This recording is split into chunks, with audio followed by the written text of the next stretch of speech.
Bienvenue à tous sur Jean Moulin Info, sur notre deuxième émission. Tout d'abord, nous allons commencer l'émission par vous souhaiter une très bonne année 2015.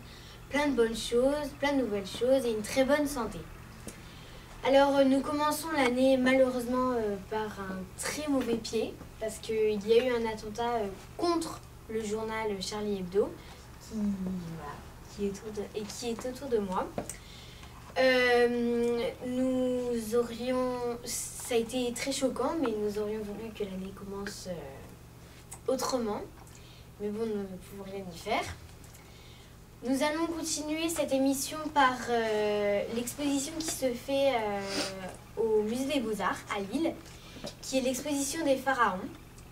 Nous avons aujourd'hui accueilli deux élèves de 6e qui ont vu cette exposition, Madelon et Raphaël. Bonjour. Maintenant, nous allons donner la parole à des personnes les élèves qui n'ont pas vu l'exposition et qui aimeraient en savoir plus. Bonjour, c'est pour moi ma question est est-ce que l'exposition peut être intéressante pour tous les âges? Ben oui, parce que d'une pour les enfants, ils sont curieux et puis du coup ça les motive de voir des choses qu'ils n'ont pas encore vues et puis pour les adultes, ils observent un peu plus. Et en plus, il y a des petits audio-guides pour les enfants s'ils s'ennuient. Moi, je dirais que c'est pas accessible vraiment à tous les âges. Je dirais que c'est à partir de 7-8 ans parce que après, je suis allée avec un petit frère et il s'est vraiment ennuyé, même avec les audio-guides, ça le passionnait pas plus que ça. Donc,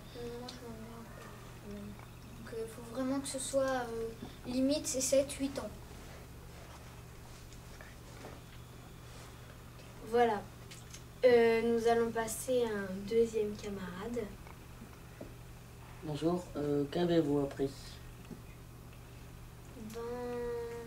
Moi j'ai... pas grand chose au final. Parce que je savais pas trop ce que ça voulait dire. Mais il y avait beaucoup de petits objets et je savais pas trop à quoi ils servaient. Même avec les audio-guides, je comprenais pas très bien.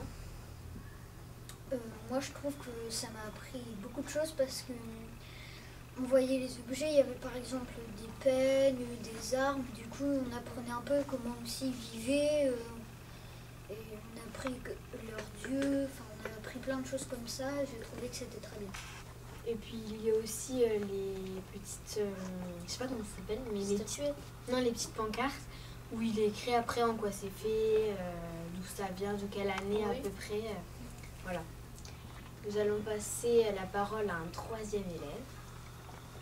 Alors moi je voudrais savoir, qu'est-ce qu'on trouve dans l'exposition?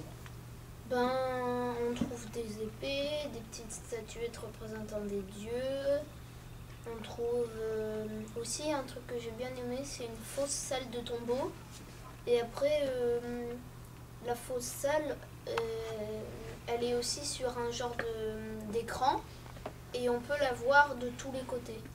Et ça vous a vraiment plu? Ouais. Moi, ça m'a vraiment plu. C'est impressionnant parce que on va dire que l'art commençait déjà à apparaître dans les mains des anciens, dans nos ancêtres, que ça soit sculpture, bijoux, c'était impressionnant. C'est sûr que rien que les pyramides, c'est sûr qu'on fait des très grandes tours maintenant, mais on sait toujours pas refaire les pyramides, on sait pas comment ils faisaient. Et j'aurais bien aimé quand même la voir, ça devait être bien. Voilà, nous allons passer la parole à une quatrième élève. Bonjour, de votre point de vue, quelle était la pièce ou l'objet qui vous a le plus plu ou le plus intéressé? Presque rien, parce que tout était super intéressant. Si on loupait la moindre chose, on loupait toute l'exposition. Donc pour moi, tout était super important. Ah ouais, fallait vraiment suivre quoi. Après, il y a aussi des visites guidées. Bon, après, ça doit être sympa parce que moi, j'y suis allée avec mon grand-père Et j'y suis allée avec lui et moi ça m'a beaucoup plu. Il n'y avait pas quelque chose en priorité qui m'a plus flagré, mais c'est l'exposition, comme disait Madelon, il ne faut pas louper quelque chose sinon c'est l'exposition. Moi c'était surtout le faux tombeau parce que les fissures elles étaient bien faites sur la fausse salle. Même sur la fausse salle, les fissures elles étaient bien faites.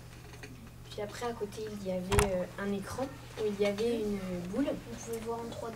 Voilà, et en fait il suffisait de la tourner pour voir de tous les côtés. Voilà, C'était un et peu la voilà difficile à vraie. contrôler quand même. Oui. Nous allons passer la parole à le 5e élève. Ma question c'est est-ce qu'il y avait des activités pour les jeunes? Ça dépend ce qu'on entend parler comme activité. Il y avait par exemple des livrets où il y avait un parcours tracé pour les enfants et dedans où il y avait quelques petits jeux. Et sinon il y avait les audio-guides pour expliquer, mais pas plus d'activités que ça. Oui. Il n'y en avait pas beaucoup. Surtout, le problème, c'est que les petits livrets, il fallait quand même avoir les yeux du guide, sinon ça savait pas. Ou alors, il fallait bien regarder les figurines ou les armes. Merci. Nous allons passer maintenant la parole à un 6e élève.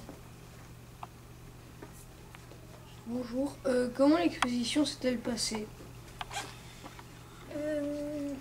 Dans le déroulement, c'était, il y avait des figures qui suivaient, il y avait aussi une petite introduction et il commençait par nous montrer les choses petit à petit. Par exemple, il commençait par nous montrer le dieu qu'ils honoraient, après il montrait un peu les familles, comment elles vivaient.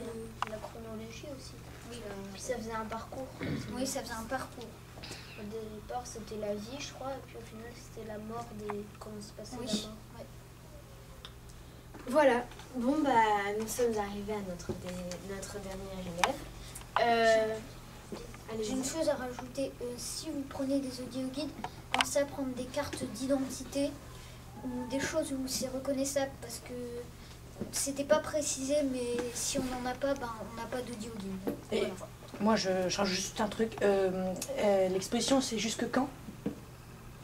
Alors, l'exposition est visible jusqu'au 25 janvier. Donc, courez-y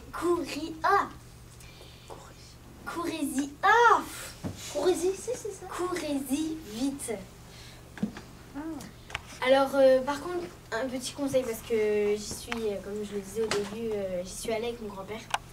Et en fait, il y avait tellement de monde qu'on faisait passer petit groupe par petit groupe, sinon c'était... Moi, je suis passée facilement. ça dépend des horaires auxquels tu Je vas. suis allée aux vacances de la Toussaint, je crois. Et le matin ou l'après-midi.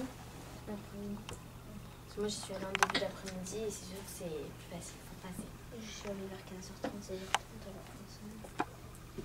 Bon, merci d'avoir suivi cette 2e émission et à très bientôt.